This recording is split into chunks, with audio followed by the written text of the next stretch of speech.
Namaskara to all of my story lovers. Welcome back in Storytime channel. I'm Pallavi reading interesting stories for you. Today I'm reading The Magic Chair, taken from the book Jataka Tales. Now let's go to the story. Once a great spirituality powerful sage was roaming with his disciples. The evening fell. They saw a village far off, but the way to it was difficult.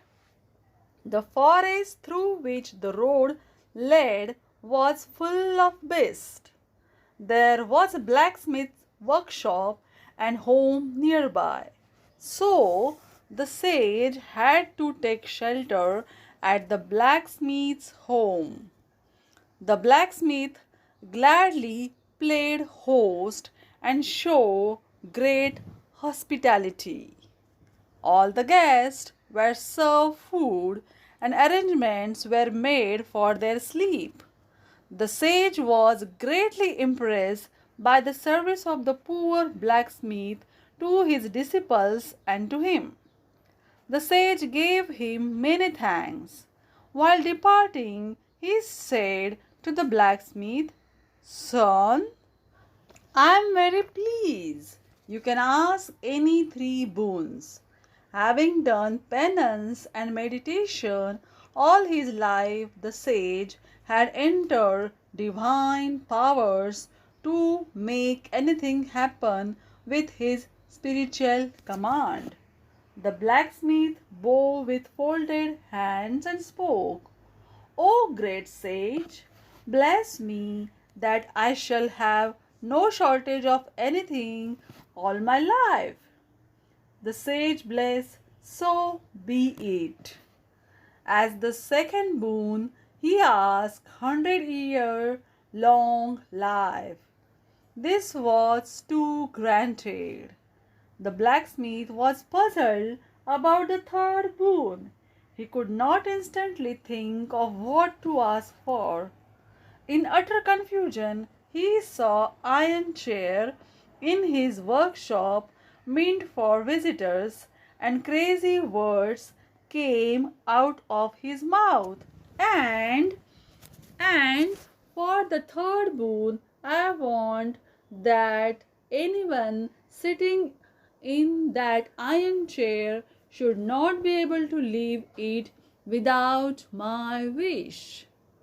The sage departed after granting the boon. The blacksmith got busy in his work. Due to the blessing of the sage, his trade prospered incredibly. Soon he had no shortage of any kind. His iron foundry became a gold foundry, and he did not age, remain healthful, adult till he completed his 100 years. Then one day the god of death, Yamraj, appeared at his door and announced that the time to go to the other world had arrived. The blacksmith turned pale. Then an idea struck to him and he requested, "Lord, be seated on that iron chair, please. Let me wind up my business here in a minute. I'll be ready." The unsuspecting Yamraj sat on the chair. The blacksmith burst into a laughter. Yamraj was now his prisoner in that iron chair. Without the blacksmith's wish, he could not leave the chair, and without his doing that, the blacksmith would not die. To celebrate it, the blacksmith thought of eating roast chicken. He grabbed a chicken and served its head. But to the shock of the blacksmith, the body of chicken pulled back the head.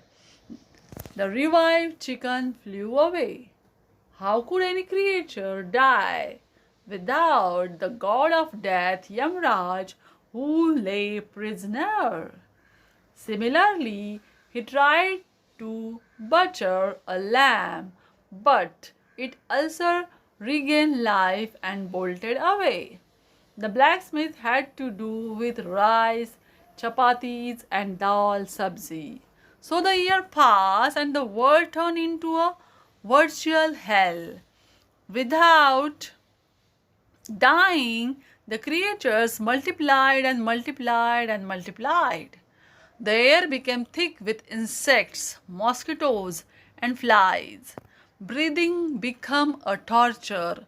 One could not see anything through air beyond a few inches. The air reverberated with constant buzz.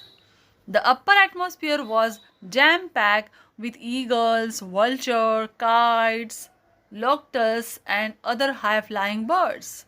The roads were a thick carpet of frogs. The armies of rats came like sea wave to eat away the harvest.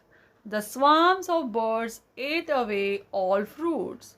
The waters were so dense with water creatures that the drinkable water became a dream. In houses, snakes crept all around. Without the death, the world had become worse than hell. The blacksmith realized his mistake when he found himself in a situation which was worse than hell. He released Yamraj and the normal state returned to the joy of all. Moral of the story: the death is necessity of life. Then my friends, do you like this story? Then tell me in the comment box and subscribe our channel. Thanks for watching. Bye bye.